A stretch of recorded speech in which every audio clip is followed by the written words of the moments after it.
Mr. Speaker, I am pleased this morning to update this Honorable House on the changes in the delivery of human resource services, and more specifically, the discontinuance of Head 26, the Department of Human Resources, effective April 1st, 2021.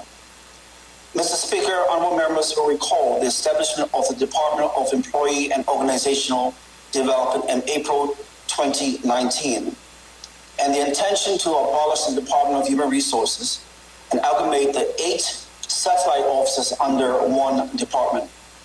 Mr. Speaker, honorable members are reminded that as a first step, the Compensation and Benefits section, formerly of the Accounting General's Department, and the Management Consulting section, formerly of the Accounting General's Department, formerly of the Cabinet Office, were moved to the new department.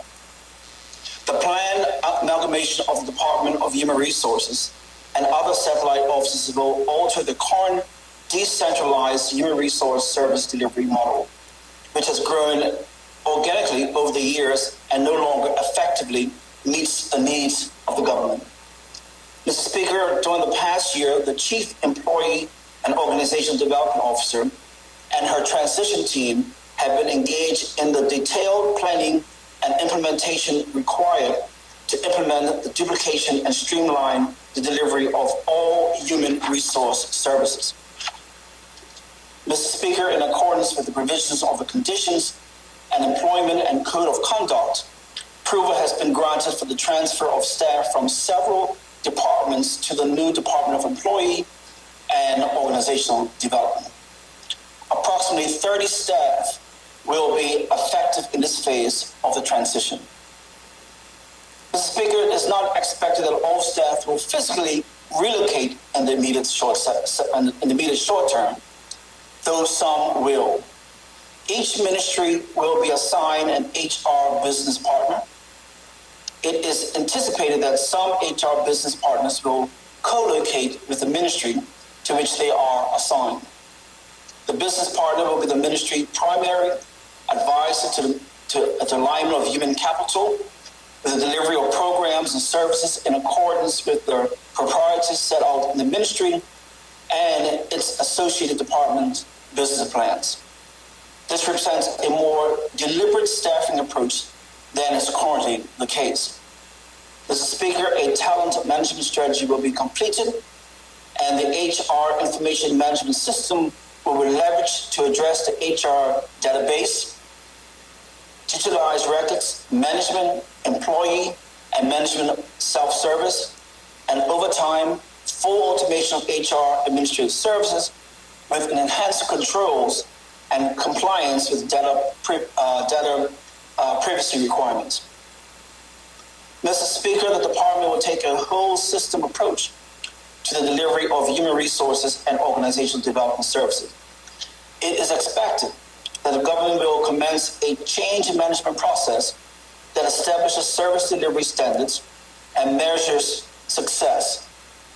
Phase 1 of the new automated performance management system, specifically online performance appraisals for BPSU employees, is at the early stage implementation, and work has commenced on phase 2 that will see the system applied across all job categories within the government as we move forward.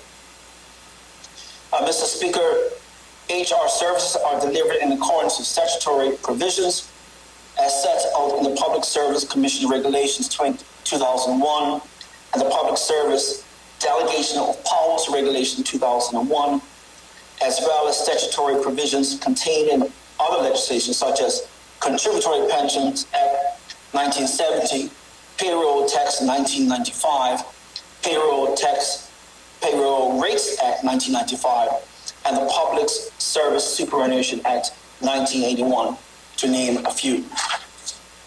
A review of the regulation has commenced, and recommendations for consequential amendments to facilitate the amalgamation are at the consultation stage.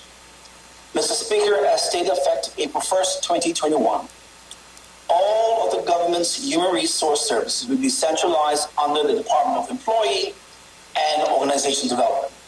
The department is headed by Mrs. Corlita O'Brien, Chief Employee and Organizational Development Officer. The department looks forward to servicing internal stakeholders on all human resources matters and the general public on recruitment matters. Its mission is to optimize talent and transform the organization.